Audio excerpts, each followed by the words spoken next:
Namaste. In this video series, we are looking at the great Ashtavakra Gita. Ashtavakra Gita, which is one of the most profound texts that was ever composed on non-duality and the nature of reality, is a dialogue between Ashtavakra and King Janaka. This masterpiece is one of the most important texts in Adhvaitha Vedanta and when it comes to explaining the nature of reality. So this is going to be a video series where we will cover all of the chapters in Ashtavakra Gita, and I hope you find value in this.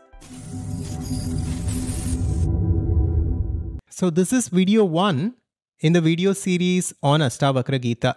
When we talk about Ashtavakra Gita, there is not much to say here. I wouldn't even call this a teaching. This is something beyond that. We can call this a meditation, or we can call this the truth. That is all this is. So there is not a lot to comment upon this, but we will see how it goes. I will simply read through the verses, which is a translation, and then I will talk about my understanding if I feel like talking about it. So first of all, this translation is done by Thomas Byron, and it is a beautiful translation. So if you are looking to purchase this book, you can definitely go ahead and do it because it is a valuable teaching to have. Chapter 1, The Self. O Master, tell me how to find detachment, wisdom and freedom. Child, if you wish to be free, shun the poison of the senses. Seek the nectar of truth, of love and forgiveness, simplicity and happiness. Earth, fire and water, the wind and the sky. You are none of these. If you wish to be free, know that you are the self, the witness of all these, the heart of awareness. Set your body aside, set in your own awareness. You will at once be happy. Forever still, forever free. You have no caste, no duties bind you. Formless and free, beyond the reach of the senses, the witness of all things. So be happy. Right or wrong, joy and sorrow, these are of the mind only. They are not yours. It is not really you who acts or enjoys. You are everywhere, forever free. Forever and truly free, the single witness of all things. But if you see yourself as separate, then you are bound. I do this, I do that. The big black snake of selfishness has bitten you. I do nothing. This is the nectar of faith. So drink and be happy. Know you are one, pure awareness.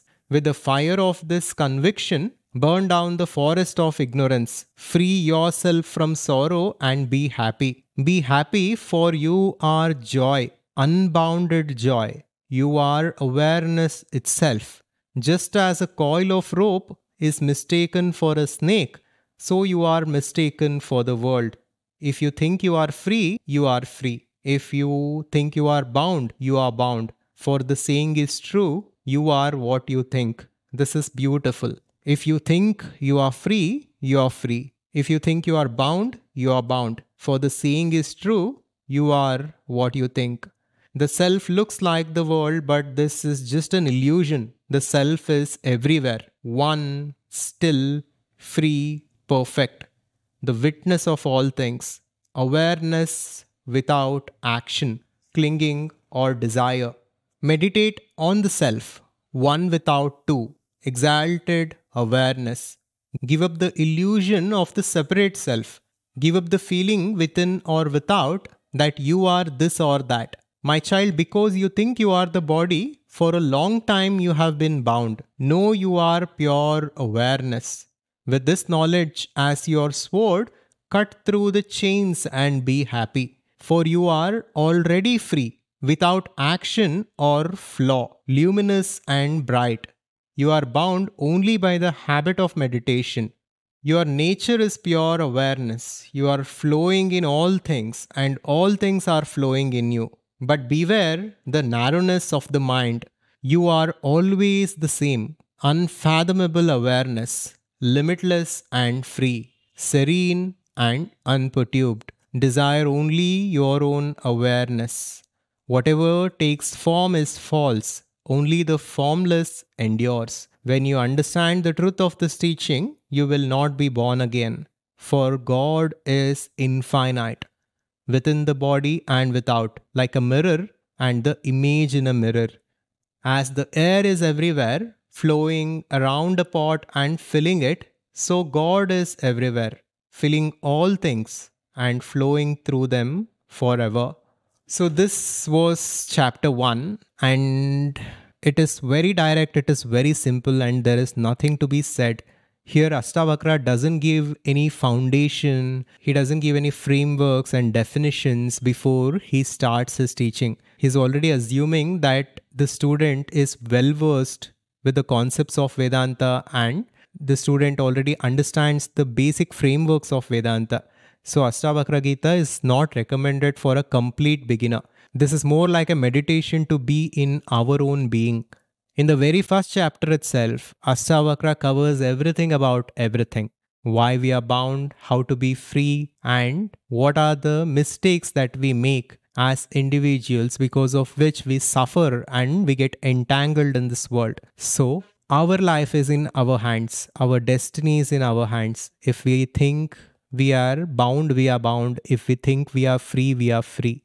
Ashtavakra directly reveals to us the truth of existence that is so evident to him. It is so direct to him and it is so obvious to him that he can't imagine why we suffer like this. And he can't understand why would anyone choose to be like this when they can be free. So freedom, fulfillment and joy are the things that all of us seek. Ultimately, we are all after fulfillment, freedom and joy. And Ashtavakra is saying here that it is our own true nature. We are eternally free and we are infinite joy. And it is all up to us to simply give up whatever it is that needs to be given up and pursue this and recognize this truth.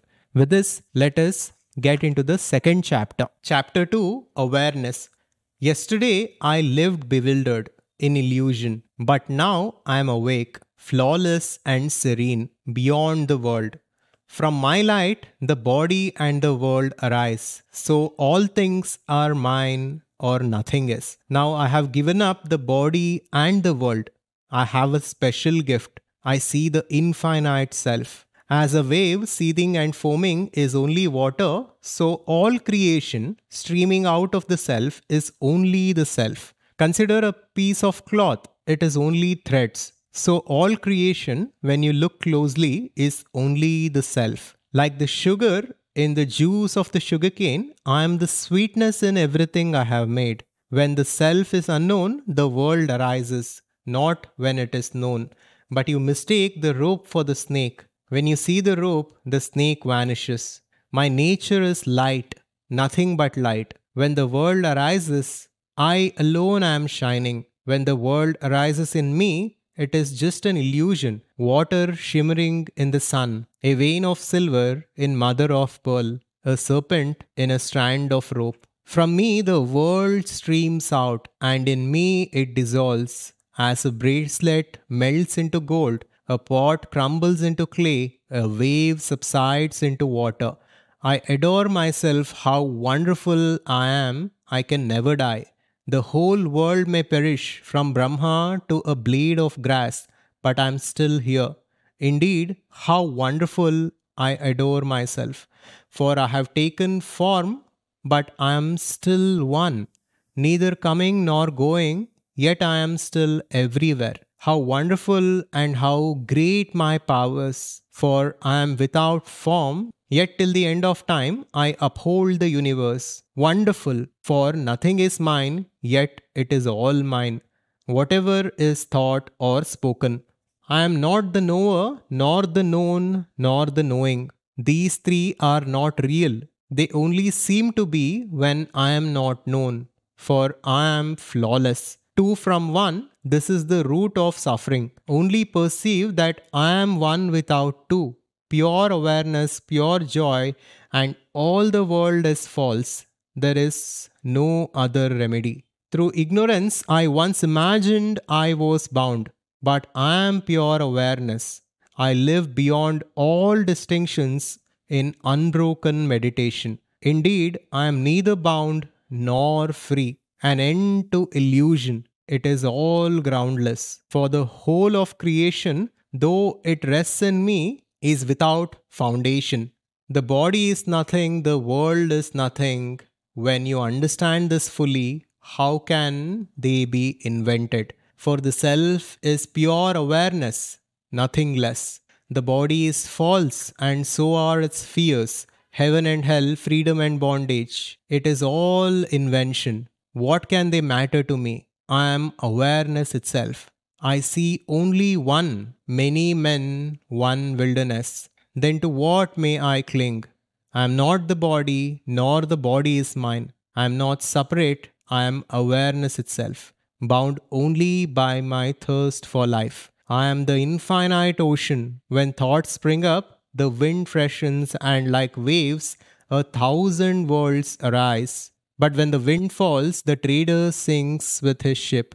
On the boundless ocean of my being, he founders, and all the worlds with him. But oh, how wonderful! I am the unbounded deep in whom all living things naturally arise, rush against each other playfully, and then subside.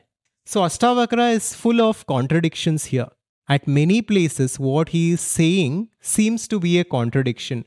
He says, for the whole world of creation, though it rests in me, is without foundation. And in another place he says, for I am without form, yet till the end of time I uphold the universe. And at another place he says, for nothing is mine, yet it is all mine.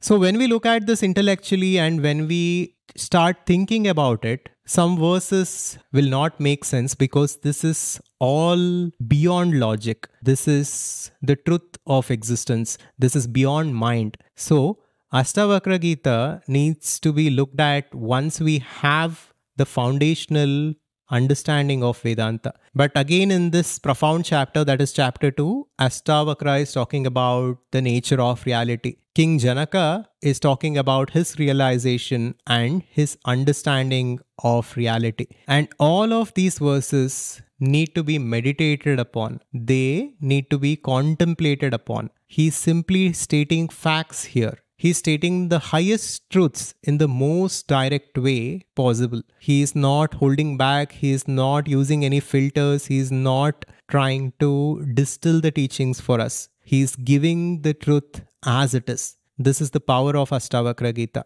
And we will continue with this video series and we will cover all the chapters of Ashtavakra Gita. And like I said, there is not much to talk about here.